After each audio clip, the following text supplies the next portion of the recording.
Buenos días. Maestro, feliz cumpleaños. Secretarias, secretarios, muy buenos días. Muy buenos días tengan todas y todos ustedes. Vamos a comentar buenas noticias, como dice el presidente. Recordarán que hace 2 semanas hablamos de que habíamos entrado en una fase de estabilización de la pandemia de COVID. La semana pasada indicamos que habíamos tenido una reducción muy sustancial y esta semana, que es la semana 6 del año, volvemos a tener reducción. Esto ya nos permite ver extremadamente claro que hay consistencia en todos los parámetros que se monitorean, que indican que la cuarta ola COVID va a la baja y que lo más probable es que la trayectoria se mantenga de esa forma hasta su completa reducción o desaparición. Desde luego siempre hay que tener en cuenta que las epidemias tienen naturaleza cambiante y si en algún momento esta situación fuera diferente, la comentaríamos como lo hemos hecho en todos los casos. Pero la noticia definitivamente es positiva. Lo otro que queremos destacar, como se ve aquí, es que solamente 2.9% de los casos son casos activos. Todo el resto de la suma que se suele hacer de los casos por razones históricas son personas que alguna vez tuvimos COVID, pero que ya no tenemos capacidad contagiante en modo alguno. Y lo mismo se ve en la hospitalización. Recordarán que hemos explicado muchas veces que entre los cambios en el número de casos y los cambios en la hospitalización suelen transcurrir entre 7 a 14 días y justamente ahora a los 12 días de la reducción de casos empezó la reducción de hospitalizaciones y en este momento ya vemos una tendencia muy clara también de reducción. Se comparan en 69% los puntos porcentuales entre el punto máximo de ocupación hospitalaria que tuvimos en la segunda ola y lo que tenemos en este momento, donde 40% de las camas COVID de uso general están ocupadas y aproximadamente 1/4 de las camas con ventilador. Finalmente, en la mortalidad, clásicamente, no solamente en México, sino en otros países, hay un periodo de 21 días en promedio entre la reducción o aumento de los casos y el cambio correspondiente en la mortalidad. Esto es lo que a veces desconcierta a algunas personas, lo vimos en los medios de comunicación la semana pasada, que no entendían por qué, a pesar de que habíamos dicho que la epidemia va a la baja, se apreciaba todavía un incremento en la mortalidad. Es por este desfase que ocurre, pero esperamos ver que en esta semana entre en estabilidad las defunciones y muy probablemente en la siguiente semana ya entren también en reducción al cumplirse 3 semanas desde que empezaron a reducir los casos. Lo que es notorio es que si comparamos la segunda ola con esta ola más reciente, la cuarta ola, hay una reducción de 72% en la mortalidad. Y recordarán que desde que apareció la variante Omicron el 26 de noviembre en Sudáfrica, explicamos aquí que teníamos elementos de evidencia que sugerían una variante que ciertamente iba a ser más transmisible, como lo fue, pero iba a ser mucho menos virulenta. Aunque tuvimos muchísimos casos, indudablemente en la cuarta ola duplicó o un poco más que duplicó las olas precedentes, en hospitalizaciones y en mortalidad no alcanzó a ser ni siquiera la 6ª parte de la ola más importante que tuvimos, que fue la segunda ola. Este patrón de comportamiento epidémico es semejante al que hay en otros países del mundo y eso nos permitió también hacer inferencias sobre la ocurrencia en México, como lo fuimos relatando. Omicron no significó un daño mayor como lo pudieron haber sido las olas anteriores y uno de los elementos importantísimos es la propia biología del virus, pero también la amplia cobertura de vacunación que hizo que la gran mayoría de las personas que tuvieron infección por la cepa Omicron tuvieran una enfermedad leve que resolvió en muy pocos días.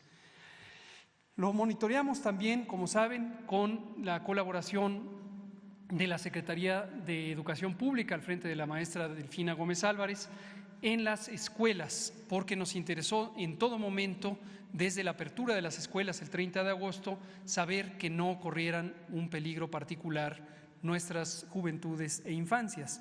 Y pudimos constatar que del 30 de agosto en adelante hubo una reducción de los casos COVID y a partir de las vacaciones del periodo invernal, cuando entró a México la variante Ómicron, es que empezó la escalada de casos.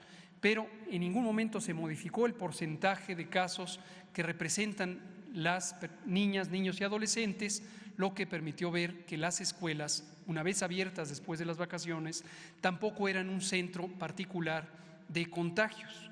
Y en la enorme mayoría, los casos en niños, niñas y adolescentes, no solo ahora con la variante Ómicron, sino antes con las otras variantes, son casos leves. Las infancias están en general a salvo de enfermedad grave. Solamente las personas, las niñas, niños que tienen inmunocompromiso por alguna enfermedad crónica y que son las que estamos protegiendo ya desde hace varios meses con la vacuna COVID. Solo 0.2% de las escuelas, 0.2, es decir, 2 por cada 1000 escuelas, pudieron tener algún grado de afectación que fue temporal con el cierre de algún grupo o en algunos casos el cierre del plantel.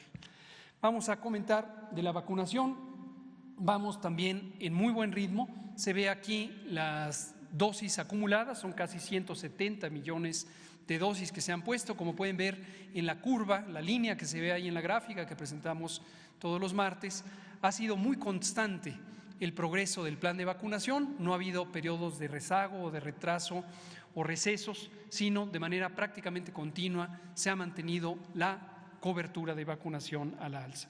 Son casi 84 millones de personas ya vacunadas, las personas adultas mayores de 18 años que han sido vacunadas y 94% ya tienen el esquema completo, lo que nos lleva a una cobertura general de 89% para las personas adultas. Y hoy mostramos un detalle que es la cobertura de personas adultas es 89%, pero también la cobertura de personas de 14 a 17 años es ya cuantiosa, 50%, para un promedio general de cobertura de 86% si consideramos a todos los que tienen 14 años o más. Enfatizamos esto porque parece que no ha quedado claro que niñas, niños y adolescentes también están siendo protegidos a partir de los 14 años y en el caso de niñas, niños y adolescentes con enfermedades crónicas, que son quienes pueden tener un riesgo incrementado de COVID grave, también están siendo protegidos desde los 12 años. Vemos los refuerzos, también van avanzando en muy buen ritmo, personas de 60 años y más, 66% ya tienen su dosis de refuerzo, de 40 a 49 años, 29% tienen su dosis de refuerzo y estamos abriendo ya para personas de 30 años y más, que esto es lo que vamos a enfatizar hoy. En algunas entidades federativas ya lo habíamos anticipado, incluyendo la Ciudad de México, y llevamos hasta el momento un poquito menos del 1%. En personal educativo, lo comentará la maestra Delfina, también hemos tenido una velocidad muy amplia y muy rápida de cobertura, y en personal de salud finalmente ya cumplimos la meta, como lo mencionamos la semana pasada, excediendo incluso la expectativa con 105% del personal de salud. Y ya explicamos que este porcentaje que supera el 100% es porque algunos colegas no se habían vacunado para el grupo específico profesional, sino por edad, pero ahora recibieron su refuerzo como parte del grupo profesional de trabajadores de la salud.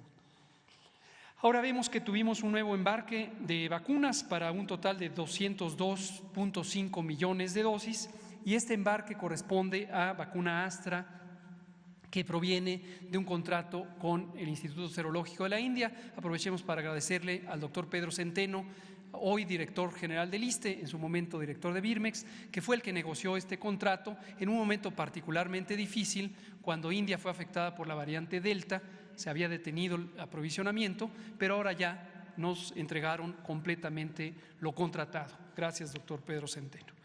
Lo penúltimo es comentar que oficialmente se abre el registro para personas de 30 años en adelante, particularmente 30 a 39 años de edad, que no hayan recibido el refuerzo. Regístrense en mivacuna.salud.gov.mx. Si usted ya tiene 4 meses desde que recibió la última dosis de su esquema primario, es el momento de recibir su refuerzo. 4 meses o más, pero ya regístrese. Recordar que este preregistro nos ayuda mucho para planear la distribución de vacunas, particularmente en las entidades federativas y las zonas suburbanas y rurales. Vacúnense con el refuerzo, no obstante su juventud, que les da menor riesgo de COVID. También es importante el refuerzo en personas de 30 años en adelante. Y en su momento seguiremos abriendo para los otros grupos. Lo último es un anuncio. El ensayo clínico aleatorizado de la vacuna Patria está en muy buen curso y agradecemos a la doctora Marilena Álvarez Builla, directora general de CONACYT, el excelente trabajo que ha hecho de confluencia con el sector privado para la producción de esta vacuna mexicana, y también con el sector público en las instituciones de investigación y educación superior.